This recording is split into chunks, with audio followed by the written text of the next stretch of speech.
Hello, Thunder Faithful. This is your weekly Thunder for October 29th, and I'm starting this out with a story that I really never thought I'd be starting out with, and I really rather not start out with. I would have much rather taken yet another confrontation between the Shield and the Anti-Shield again, but unfortunately, I'm starting out with a story that Roman Reigns came out on Monday Night Raw last week, shortly after my last Your Weekly Thunder, and announced to the world that he had been living with leukemia for 11 years and had been in remission, but now it's back, so he has to relinquish his title and stay home with his family and fight this disease and stay out of the WWE, and he is expected to be gone for another year or so. And I'm going to read you his speech because I personally feel it was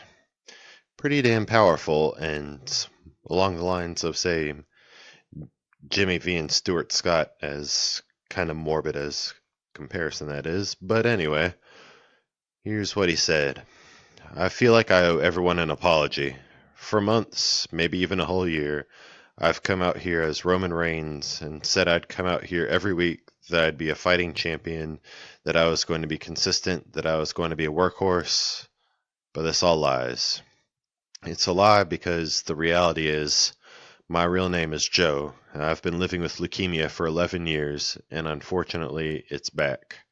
And because the leukemia is back, I cannot fulfill my role, I can't be that fighting champion, and I'm going to have to relinquish my Universal Championship. I'm not going to lie. I'll take every prayer you can send my way, but I'm not looking for sympathy.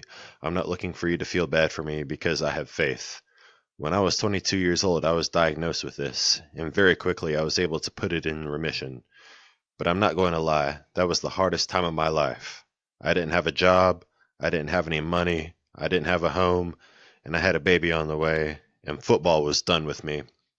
But do you want to know who gave me a chance? The team that gave me a chance was the WWE. And when I finally made it to the main roster, I was on the road and they put me in front of you, the WWE Universe. And to be honest, you all have made my dreams come true. And it didn't matter if you cheered me. It didn't matter if you booed me. You've always reacted to me, and that is the most important thing. And for that, I have to say thank you so much. But you all know the deal and how life is. Life's not always fair, and it's not all peaches and cream. Sometimes life throws you a curveball. And right now, the best thing for me is to go home, focus on my family and my health. But I want to make one thing clear. By no means is this a retirement speech, because once I'm done whipping leukemia's ass, I'm coming back home. And when I do, it's not going to be about titles and being on top. It's about a purpose. I'm coming back because I want to show all of you, the whole world, my family, my friends, my children, and my wife, that when life throws a curveball at me, I am the type of man that will stand in that batter's box. I will crowd the plate. I will choke up, and I will swing for the fences every single time, because I will beat this, and I will be back, and you will see me very, very soon. Once again, thank you so much. God bless you, and I love you. Believe that. And that ended with a standing ovation, as expected, and his Shield mates, Seth Rollins and Dean Ambrose, came out very emotional. They did one last little fist signal bump thing that they do, and then onwards, it was a Monday Night Raw like you had almost never seen, because everybody brought their game to a whole nother level in all the competitions that they were in. And then the final main event of that Raw was for the Raw Tag Team Championship, with Seth Rollins and Dean Ambrose against the current champions Dolph Ziggler and Drew McIntyre. And it was a very emotionally charged match, and it ended with Rollins and Ambrose winning the tag team titles and a wonderful embrace. Like, all the Shield problems seemed to about to be disappeared, and then Dean snapped and beat the holy hell out of Seth Rollins. And on tonight's Raw, the night that I'm recording this, Seth is going to try to get some answers. And of course, I'll be bringing to you those results next week. And anyway, going to SmackDown the next day. And for the last couple weeks, there have been qualifying matches to see who would participate in the WWE World Cup at WWE Crown Jewel coming this Friday. Still in Saudi Arabia, even through all that controversy. But the final World Cup lineup is John Cena, Kurt Angle, as with them big old battle royal match where he played a conquistador in a gold condom.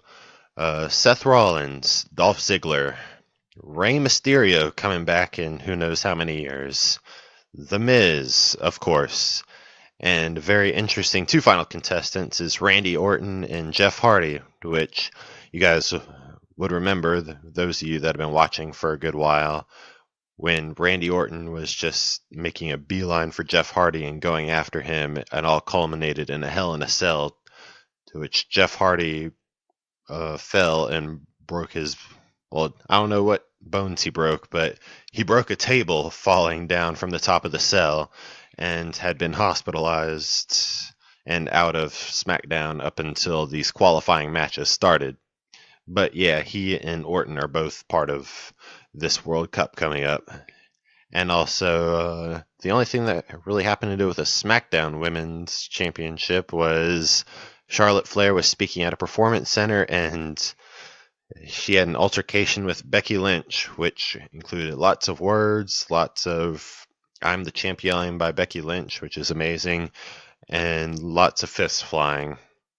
So there you go. And it all led up to WWE Evolution, the all-women's pay-per-view, the very first one, which was last night on Sunday, October 28th. And it started out with Trish Stratus and Lita going up against Mickie James and Alicia Fox. Unfortunately, Alexa Bliss was still injured after a live event, so she was just ringside. And of course, as expected, Trish and Lita won. And then right after that, a 20 women battle royal happened, and the winner was set to get a future championship opportunity. And it seemed like they were setting up Ember Moon to be the victor after setting up this battle royal on SmackDown and Raw. And it turned out Nia Jax was the winner. So pretty soon, as yet to be announced, she will be the challenger against Ronda Rousey for the Raw Women's Championship, which, if you remember, it was between her and Ronda at Money in the Bank, and then Alexa Bliss, who had just won the Women's Money in the Bank, cashed it in while Ronda and Nia were both beaten down and pinfalled Nia to win it again. Afterwards was the Mae Young Championship. After the Mae Young Classic tournament that's held every year. This is, I think, the first time it might be held on a pay-per-view. I'll have to check. But Toni Storm beat Io Shirai, the number one female wrestler in Japan. The NXT Women's Championship, where Shayna Baszler, one of Ronda Rousey's BFFs, defeated Kairi Sane, the Japanese pirate. Natalya, Sasha Banks, and Bayley proved that the women's division needs a tag team division once again, and defeated the Riot Squad, who have also been proving that they need a tag team division. And Natty pretty much submitted both Ruby Riott and Sarah Logan, and it was pretty incredible. And then the SmackDown Women's Championship, Becky Lynch defeated Charlotte in a last woman standing, and it was just as intense as advertised, as at one point towards the end, Charlotte was down next to the commentator booth, and Becky Lynch pretty much buried her literally in all the steel chairs and anything else she could find. But Charlotte emerged from there before the count of 10, looking all sorts of crazy, and Becky realized she might have done fucked up, and her whole screw everybody, I don't need anybody, I'm the champ attitude might not have been the right one, and maybe Edge was right when he was telling her that she shouldn't do this anymore. But then on the other side of the ring, Becky put her through a table, Charlotte didn't get up after 10. Becky's still the champ. And so she's probably fully cemented in her attitude of she doesn't need anybody. She's the champ. And then the Raw Women's Championship, after a pretty quick storyline leading up to this of Ronda Rousey versus the Bella Twins, Ronda went up against Nikki, and Nikki actually gave her a lot more than Ronda expected. But of course, as per Ronda, she does her war cry, beats the holy hell out of Nikki, and gives her that good old classic armbar. Though Nikki did give her a lot to handle during the middle of the match, because at the beginning, Ronda had her position and was taunting her like, I can armbar you right here and it'll be over, but I will continue to toy with you. And Ronda was this close to paying for it, but of course she wins. So now, at some point in the future, Ronda will be facing Nia Jax once again for the Raw Women's Championship. And that was the WWE part. In other sports, the Lakers, after going 0-3, won 2 straight, despite suspensions to Brandon Ingram and Rajon Rondo. LeBron was LeBron's self, and Lance Stevenson stepped up and became the guy that David Jacoby knows he could always be. So it'll be very interesting to see how the Los Angeles Lakers sort of gel together and if they can make the playoffs for the first time since 2012. God, I hope so. And also in other sports news, Boston won some baseball thing. Congrats, Sox. Clemson beat the brakes off Florida State in college football. Giving a shout out to them because I know that's Lightning Lad's favorite team and his buddy Steven. Shout out Steven. And they beat the brakes off the Seminoles just like they beat the brakes off the Wolfpack the week before, and then Wake Forest sometime before that. So it's a pretty hefty Trevor Lawrence show down there in Clemson, South Carolina. And in comic book news, really, the only thing we have is Kevin Feige said the Avengers 4 trailer will be dropping this year. So it could drop sometime after I finish this broadcast, sometime after you listen to it, or it could be New Year's Eve. I don't know. We've got 60-something days for it to drop sometime. So come on, give us a title. We know what Spider-Man's costume looks like. We know the kind of basic storyline summary for Spider-Man Far From Home. Just give us an Avengers 4 official title already. You don't even need to give me a plot. Just give me a title, Feige. Also, The Walking Dead had yet another episode, as they usually do on Sundays in October, and the countdown is officially one more Rick episode to go, and then fare thee well, Sheriff Grimes. Or Deputy Sheriff Grimes, however you call it. Our fearless leader, Rick Grimes, head of the Ricktatorship. And also, finally, the 5th annual Moser Halloween party happened on Saturday. Everybody from Nerd Bliss was in attendance. And of course, Thunder Talk, because we're Thunder Talk. And also, Wheatley of History Comic Books Podcast was in attendance. And we all recorded together for a bit. Lightning Lad was Hamburglar. I was Harley Quinn. Yes, I'll say that once again. I was Harley Quinn. Just let that sink in if it hasn't yet.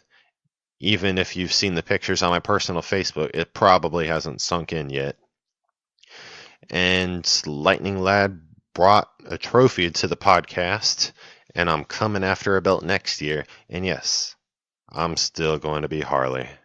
And that's your Weekly Thunder for October 29th. I'm Sexy Thor, and I'll be back next week, hopefully with better news about Raw. So make sure you drink, fight, and make your ancestors proud. Also, it'll be November when I do this next, so I just want to wish everybody a very happy and kick-ass Halloween, the best holiday of them all.